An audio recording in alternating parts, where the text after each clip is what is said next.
Assalamualaikum warahmatullahi wabarakatuh. Selamat datang di Tala Project Channel, tempatnya belajar desain percetakan dan freelance bagi pemula. Pada video kali ini kita akan mengenal 4 objek dasar untuk bisa desain. Dan objek ini sering digunakan oleh desainer percetakan untuk mengerjakan proyeknya. Objek apakah itu? Mari kita cari tahu. Yang pertama adalah rectangle tool.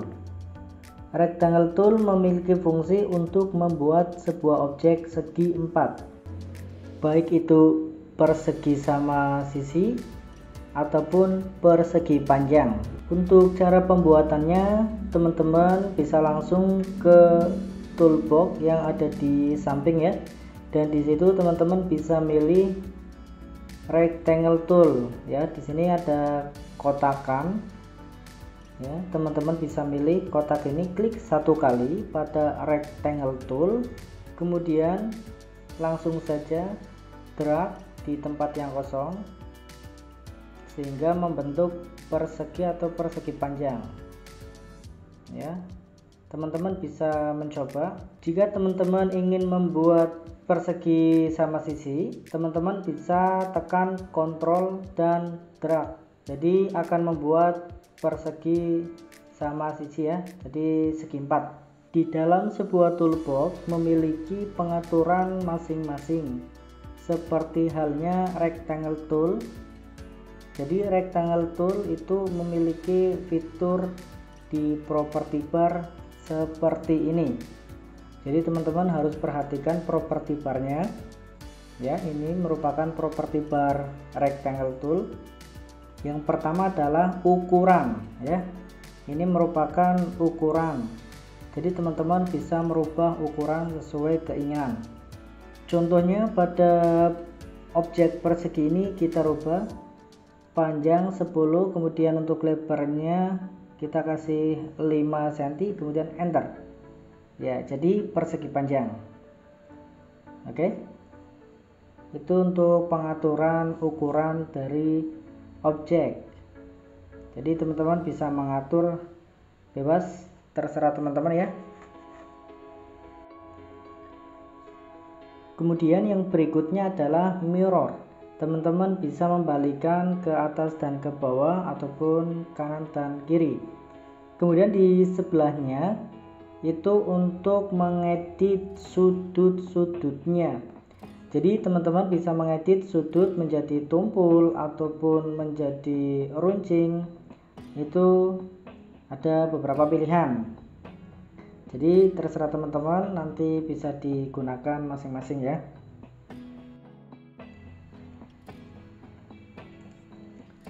Sebagai contoh, kita akan mengubah sudut dari persegi panjang ini menjadi round corner ya. Jadi yang pertama klik round corner, kemudian kita pilih shape tool yang ada di toolbox. Sekilas info untuk shape tool ya. Shape tool sendiri berfungsi untuk mengedit atau merubah objek menjadi objek baru. Kita klik, kemudian di sini ada titik hitam ya, 4 kocokan. Salah satu kita tarik ke dalam dengan cara drag. Terus oke, sehingga membuat sudut-sudut dari objek persegi panjang ini menjadi round corner, dan teman-teman bisa rubah sesuai dengan keinginan. Di sini ada 3 pilihan, jadi teman-teman bisa mengeksplor sendiri ya. Kemudian untuk yang lainnya, di sini ada outline ya. Di sini untuk ukuran teman-teman bisa dieksplor sendiri. Ada banyak ukuran dari tipis, tebal, dan lain sebagainya. Dan untuk sampingnya itu jenis dari garis. Yang berikutnya adalah ellipse tool. Ini objek yang kedua, ellipse tool.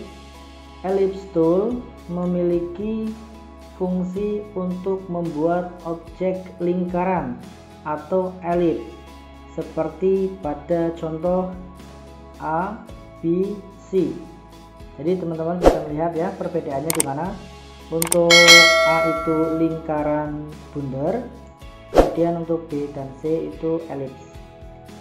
Dan untuk cara pembuatannya adalah teman-teman bisa masuk ke toolbox, pilih ellipse tool ya. Ellipse tool ada di bawah rectangle tool. Klik satu kali pada ellipse tool, kemudian kita buat drag seperti biasa. Oke, teman-teman bisa mencobanya sendiri, dibikin beberapa variasi saja, drag. Kemudian untuk membuat lingkaran sempurna, teman-teman bisa tekan CTRL sembari drag. Oke, tekan Ctrl drag, Ctrl drag. Nah, jadi membuat lingkaran sempurna. Cukup mudah bukan?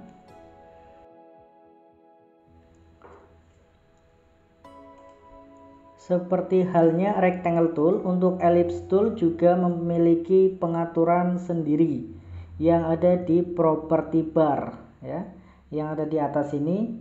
Jadi teman-teman bisa mengeksplor apa-apa yang ada di dalam property barnya ellipse tool. Nah, ini tiga ini bisa teman-teman coba ya. Ya, seperti inilah tampilan. Kita coba seperti apa. Oke, ini lingkaran ya, ini lingkaran. Kemudian kita coba menggunakan yang nomor ya, yang tengah ini. Teman-teman bisa mencobanya. Kemudian untuk seperti biasa tadi, untuk mengedit kita harus menggunakan yang namanya shape tool ya. Kita bisa menggunakan shape tool dengan cara di drag. Teman-teman bisa mengeksplor masing-masing menggunakan shape tool.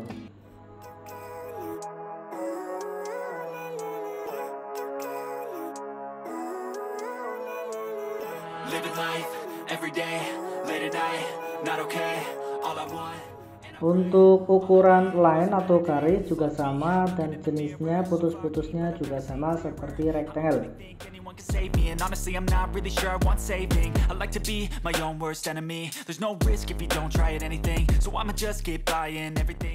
Berikutnya adalah polygon tool.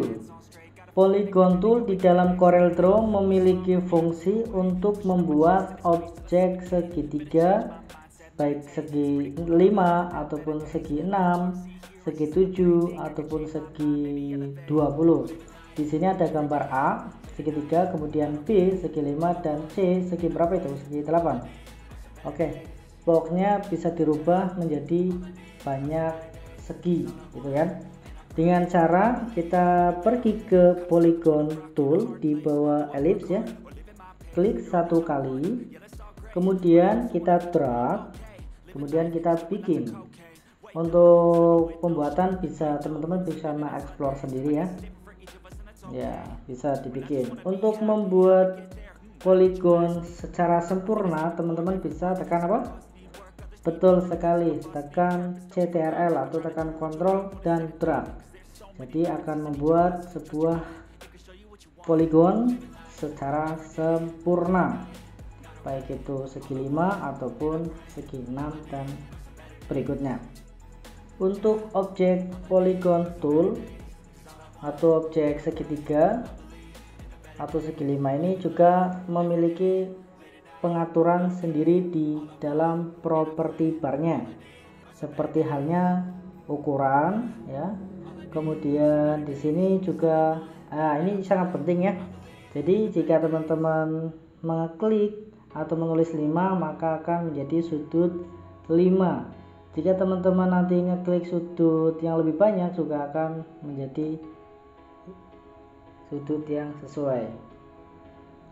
Kemudian kita pokoknya ini untuk apa namanya, untuk pengaturan banyaknya sudut ya. Kita ketik sudutnya lebih banyak lagi dan hasilnya seperti ini. Untuk outline juga sama, kemudian untuk jenis garisnya juga sama.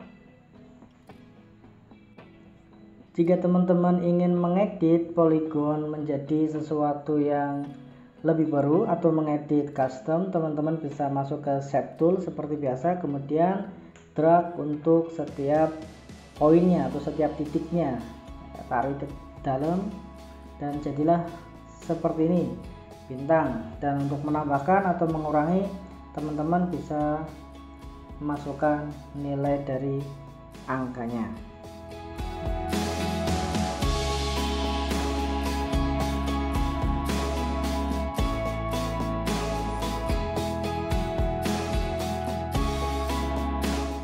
Objek berikutnya adalah text tool. Text tool ini sangat-sangat penting sekali untuk kita desain ya. Tidak bisa kita ngetik tanpa adanya text tool ya. Text tool itu untuk membuat tulisan. Pertama kita pergi ke toolbox ya. Di sini ada text tool, kita klik satu kali, kemudian klik satu kali pada area kosong ya. Klik satu kali pada area kosong. Setelah itu kita ketik tulisan, terserah teman-teman mau tulis apa ya. Kita ketik jomblo akut. Oke. Jomblo akut. Nah, di sini kita besarkan untuk teksnya dengan cara kita seleksi dulu, kita aktifkan dulu untuk objek tulisannya, jomblo akutnya. Kemudian setelah itu kita ke pick tool ya. Oh ya, mohon maaf, pick tool di sini memiliki fungsi untuk menggeser atau memperbesar sebuah objek ya. Nah, seperti ini. Jadi tinggal teman-teman tarik di pojok-pojokan, nanti akan besar sendiri ya. Tarik keluar ataupun tarik ke dalam. Ini tarik ke dalam ataupun tarik keluar. Ingat, jangan tarik ke atas ataupun ke samping ya, itu akan mempengaruhi sebuah objek, jadi nanti objeknya tidak proporsional. Kemudian kita cek untuk properti bar dari teks ya, di atas ini. Nah, ini untuk mirror ya, bisa bolak-balik. Kemudian yang sebelahnya itu jenis font atau jenis tulisan. Jadi teman-teman nanti bisa memakai jenis font yang ada di galeri teman-teman ya. Jadi bisa disesuaikan. Kemudian untuk yang sampingnya adalah ukuran. Kemudian untuk yang sampingnya itu ya di sini ada bold, italic ataupun underline. Jadi nanti untuk bold, italic, underline itu menyesuaikan dari jenis fontnya. Kemudian yang sampingnya itu ada paragraf. Di sini ada satu langkah yang sangat penting menurut Mimin. Jadi langkah ini sangat berpengaruh nanti ketika kita mengerjakan project ya. Yaitu apa? Yaitu memisahkan antara teks ya, antara teks dan kalimat. Ya, jadi di sini contohnya adalah ada dua kalimat ini. Nah, dua kalimat ini kan yang pertama itu masih gabung. Kemudian kita akan memisahkan untuk kalimat yang atas sendiri, kemudian kalimat yang bawahnya sendiri. Jadi dari satu kalimat tuh, satu paragraf menjadi masing-masing satu kalimat dengan objek sendiri-sendiri seperti itu. Itu nanti sangat penting. Jadi teman-teman harus perhatikan untuk yang ini ya. Ya sebenarnya sih harus perhatikan semuanya juga sih. Jadi yang pertama adalah kita pergi ke objek, kemudian di sini ada break apart ya, break apart. Nah, atau untuk shortcutnya biasanya gitu Ctrl plus K, klik saja. Nah, secara otomatis dia akan terpisah antara objek atau antara kalimat yang di atas dan di bawah itu beda objek. Ya, jadi teman-teman bisa menggunakan itu untuk memisahkan kalimat.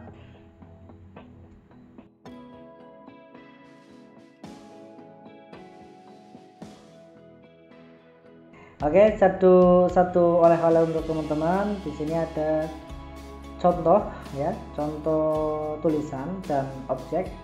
Kita akan membuat seperti itu. Kita bikin menggunakan rectangle, kemudian kita atur sesuai ukuran, kira-kira menjadi seperti ini ya. Kita Setelah ukuran sudah kita dapatkan, nah kita baru ketik tulisannya. Kita ketik tulisannya seperti contoh bisa, ataupun teman-teman misalkan mau ngetik yang lain pun bisa. Jadi intinya itu prinsip dan konsepnya itu sama. Entah itu tulisannya beda pun ya, yang penting garis besarnya itu sama ya. Ya, di sini Mimin akan mencontohkan sesuai dengan yang ada di contoh. Kita tulis ya, dikontrakan, kemudian kita bawahnya juga ini masih nyambung ya, masih satu paragraf. Jadi dikontrakan, kemudian langsung enter ya. Setelah enter kita ketik rumah, kemudian di bawahnya hubungi, kemudian lagi adalah nomor HP ya. Jadi teman-teman itu dari atas sampai bawah itu masih satu objek ya, satu paragraf ya. Jadi nanti kita akan memecah menjadi objek masing-masing dengan cara seperti tadi ya. Kita pilih ke objek, kemudian masuk ke break apart ya. Oke, setelah break apart itu jadi sebuah objek masing-masing. Jadi silakan teman-teman bisa diedit. Kalau Mimin di sini mengeditnya seperti ini ya.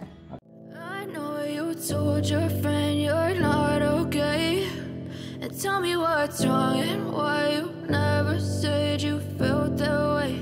And guess you're trying to stay strong and fake a smile until I look away.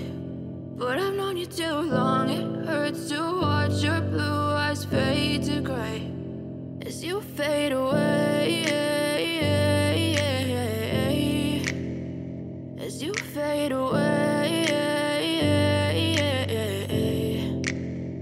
Yeah, I'm about to fade away, cause every time I wake up I feel like it's Monday.